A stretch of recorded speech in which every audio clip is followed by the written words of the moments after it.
Hello, welcome to UMKC. I'm sure you've heard that a couple times today already, I hope. I am Dr. Sybil Wyatt. I am the Director of Affirmative Action. I am also standing in for our Director of Student Conduct, Keisha Boyd. She couldn't be with us today. So we're going to talk about being safe and being respectful and respecting others. And basically what our policies are here, what our rules are here regarding those two things. Okay. Next to me here is Christy Roeder. She is our equity assistant. She helps in the Office of Affirmative Action, which is the office that I oversee.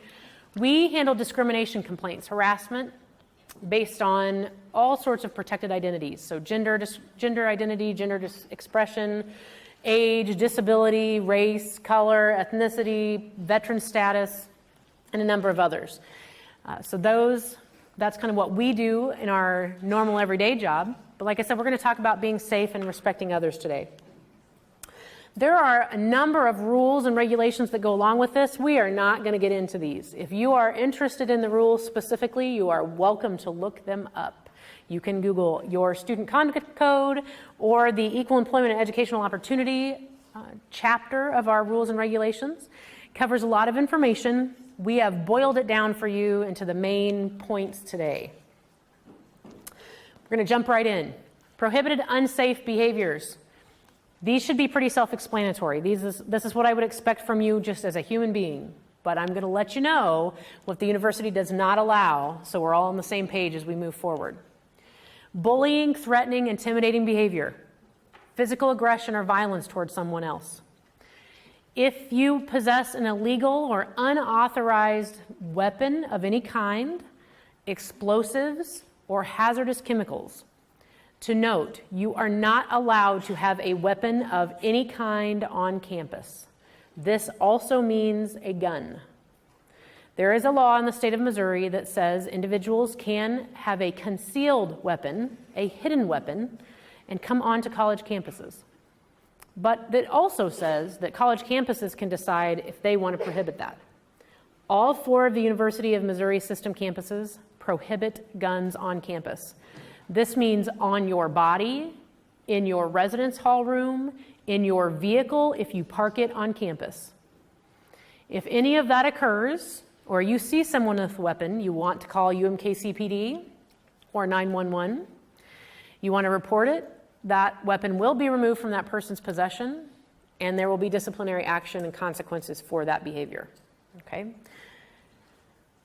One question was asked in an earlier session, what type of personal safety things can you have? A very small pepper spray, not the big bear size, but the smaller version, the keychain version. Okay, that is it.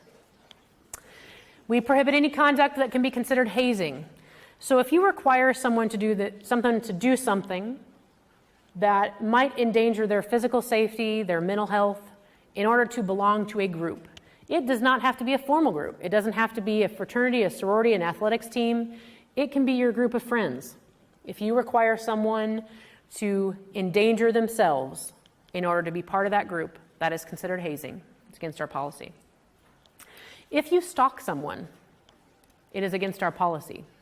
Now, most people think of stalking as I'm standing outside someone's room, I'm looking in through their curtains, I'm following them around, right? That is stalking. But stalking can also be if someone's indicated to you that they're not interested in you or they don't want to be your friend and you keep trying. Okay, so there may be many of you in this room who have said to yourselves, well, they said they had a boyfriend, but I'm going to go ahead and keep on texting him just in case that changes. That's stalking. Okay, you may have even done it. But let's not do it here at UMKC, all right? Because that'll get you in a little bit of trouble. So if someone indicates in any way that they're not interested in having either a relationship with you, they don't want to be your partner, or they don't really want to be your friend, back off. Okay, you don't want to get in trouble for violating this policy. If you reasonably distress someone or make them fearful or intimidated, you have stalked them. It is not only against policy, but also against the law. So I would discourage you from that behavior. If you manufacture, use, possess, sell, distribute alcohol, controlled substances, as prohibited by law or university policy, So the university allows absolutely no alcohol on campus. So even if you're over 21, this is also applicable if you go to Whole Foods, you buy some beer, you walk across university property to your vehicle parked in the parking garage. That's against policy. You are not allowed to have alcohol on campus. It's not just consuming, it's possessing. You are also not allowed to have illegal drugs, cigarettes, or vaporizers on campus. No vaping. Okay? I will also say there is a medical marijuana law in Missouri that allows you to get a prescription card for medical marijuana. At this time, the university does not allow marijuana on campus, regardless of whether or not you have a prescription. I will say that again. No marijuana on campus. This means in your car, in your room, on your body, in your pockets. Okay, darn it. Right now, I'm just kidding. Maybe kidding. No, I'm just kidding. Just don't do it, right? Just don't have it on you. Don't be smoking it in your room. We just do not allow it at this time. The reason is because we get federal funding. A lot of you are getting financial aid of some sort from the federal government.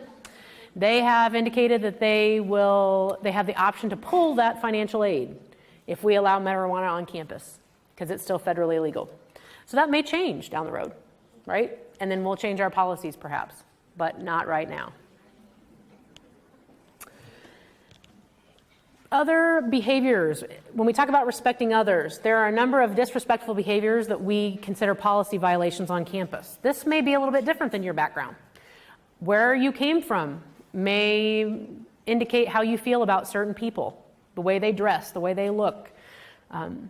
You are welcome to have any opinion that you want.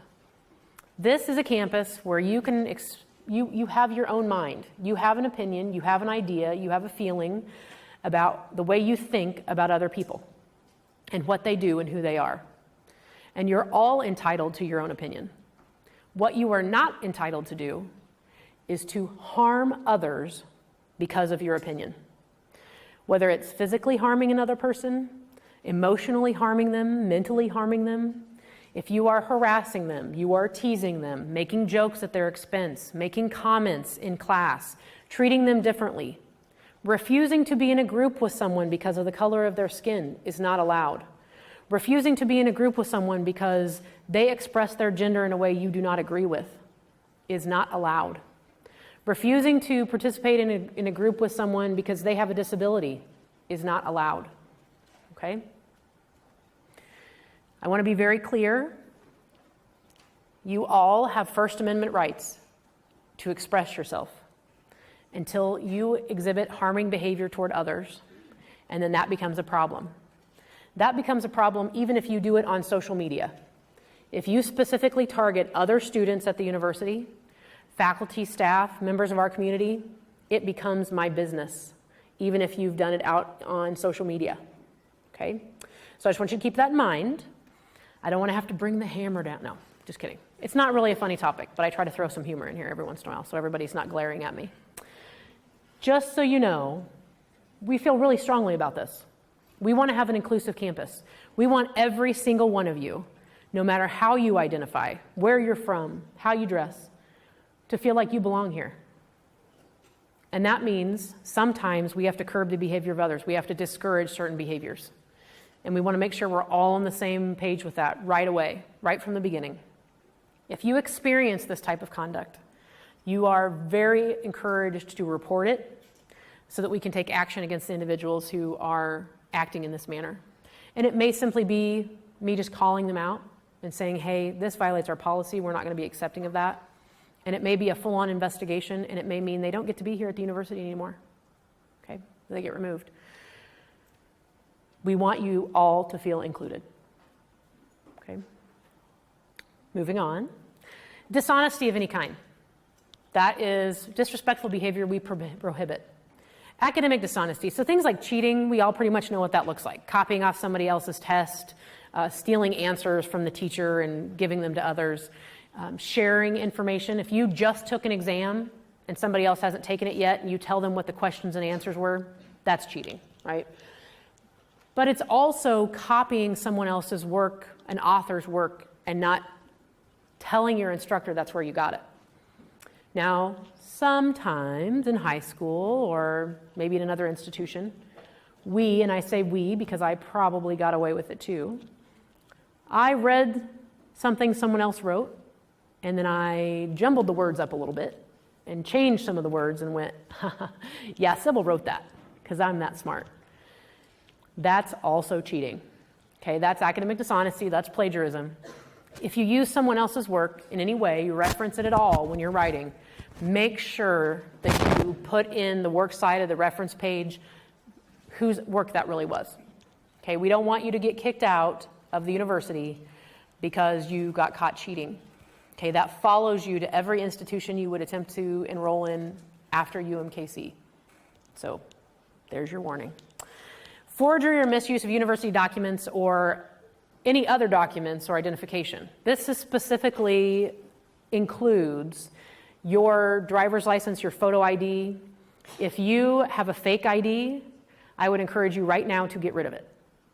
If you use it and the university becomes aware of that, that is a policy violation. If you manufacture fake IDs for other people, it has happened, that is also a policy violation. Okay, it's not worth being disciplined at the university just to be able to go out with your friends. If you provide false information to UMKC employees, this means if I'm doing an investigation and I ask you a question and you lie to me, you've just violated our student conduct policy. But now, the caveat is you can always tell me you're not going to answer that. If an instructor asks you a question, let's say they feel like they've caught you cheating, or they've caught the person right next to you cheating off of your paper, and they say to you, "Did Christy cheat?" And you say, "Oh no." And the instructor finds out later that you knew that there was cheating. Not only have you participated in cheating, but you've provided false information to a university official. Okay, so just be aware, if someone an employee of the university asks you a question, you want to be truthful, or you can decline to answer. Okay, they may not be really happy with that one, but you can decline to answer. Disruptive conduct. This means either you obstruct university business. So for instance, if you want to protest, let's say there's something on campus or something going on in the world and you want to set up a protest. Do not obstruct university traffic. Don't block a door so people can't get into a building. Don't block a sidewalk so someone in a wheelchair cannot, is that me? So people in a wheelchair cannot get from one place to another. Okay? I think maybe that is me. Sorry, guys. If you disrupt class, if you go into a building and disrupt university business, all of that is considered a policy violation. What is going on? Sorry, we may not use that here in a minute. If you possess university keys and they're not yours, that is a problem.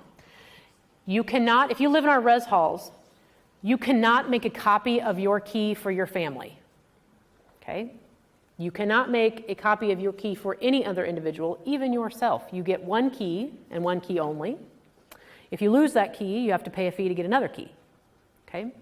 If you find keys laying around and you know, you can look at them and say those belong to university property. We all have typically the same looking keys, res hall keys, all those keys. And you use them to access a room that you shouldn't, that's a problem. That's a university policy violation. Okay? If you get a directive from a university official in their capacity as an employee and you fail to follow it. So for instance, let's say Christy's standing up on the table and I say, "Christy, I'm trying to, talk to our students. Can you sit down?" And Christy's like, "Nope." She's just failed to comply with the university official's directive. But if I see you all out at Walmart and I tell you, "Hey, I'm going to take your cart," you're going to be okay with that. You don't have to give me your cart. It's okay. I might get mad at you. I'm just kidding. I wouldn't ask you for your cart. I'm kind of nice when it comes to that kind of stuff, but yeah, whatever. If you misuse computing resources, this includes our internet. If you are on campus and you are doing anything illegal with our internet, we will become aware of it. Our IT people track that sort of thing. If you hack any of our university systems or any other hacking using our internet and we become aware of it, you have violated university policy. on top of it being against the law. If you steal our university equipment, we appreciate you leaving all of the equipment where it is. That is also against our policy. And then there's just this big blanket one that I just love, which is violating any other university policy. Okay, I don't even know what all that entails, but my suggestion to you is if you're not sure if it's against the rules, either ask or don't do it, right? We don't want you to have to leave the university because of any of these policy violations. We want you to stay here, and we want you to commit to your education, and we want you to graduate and get great jobs and then become alumni and give lots of money to the university. I'm just kidding. I mean, not really kidding, but I am kidding. Your ultimate goal here is to get an education, right? Whatever your next step is, whatever your job is after this, you want to focus on your education here and not all of this stuff, right? And so it's important to make sure you follow our policies. This next section, I'm going to give you a disclaimer. We are going to talk about sex. I'm going to say breasts and penis and sex, and if that makes you uncomfortable, you are now at the university. Right? If you have not experienced an adult like myself, a university official or a school official saying the word breasts, you are now exposed to it, right? Exposed, maybe that wasn't a good word. Now this is a little more serious.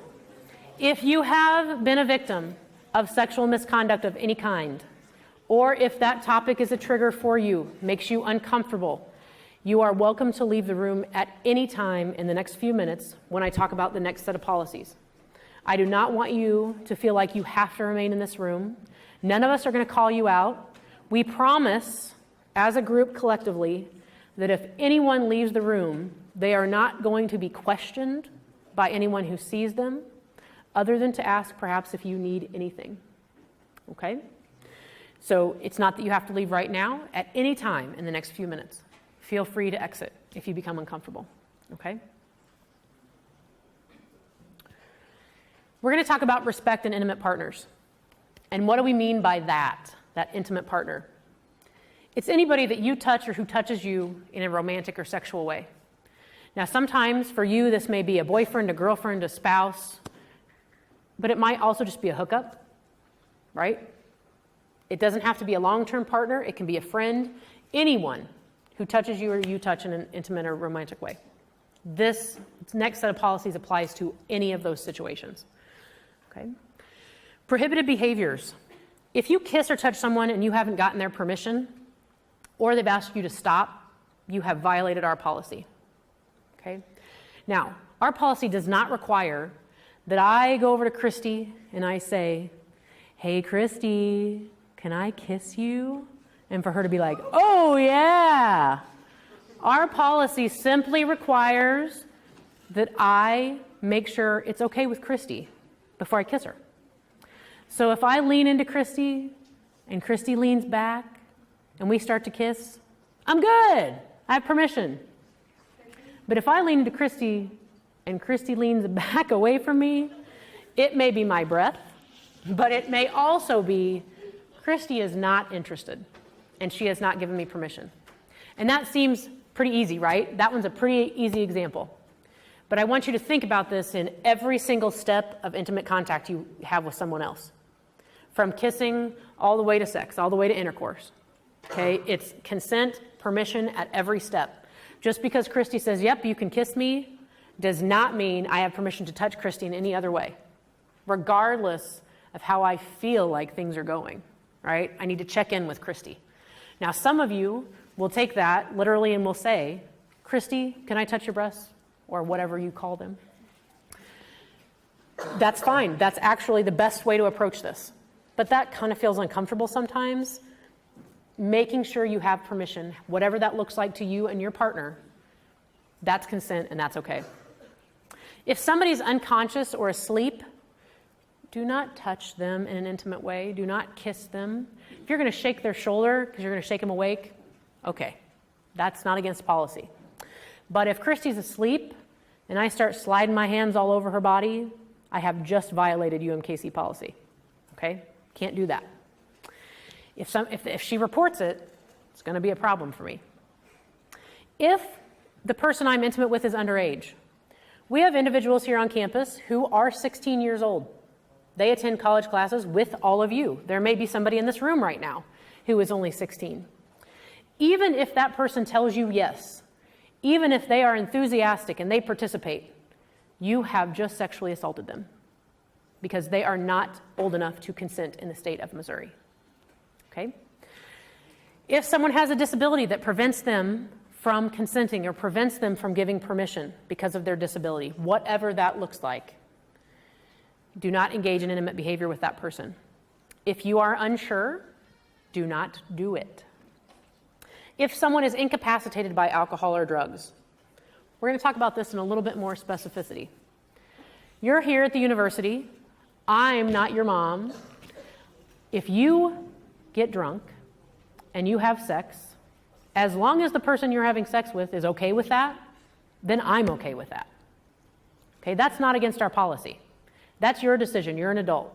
Now, I will say if you're underage, you should not drink. Okay, I said it. Now, if you reach the point where you are beyond drunk, where you are what we call incapacitated, that means that there are signs that you have had way too much to drink for your body size, for how much you can tolerate, whatever it might be that puts you over the edge. Maybe it's just too many drinks. Okay? You hit that incapacitation stage and you cannot consent to any kind of intimate activity.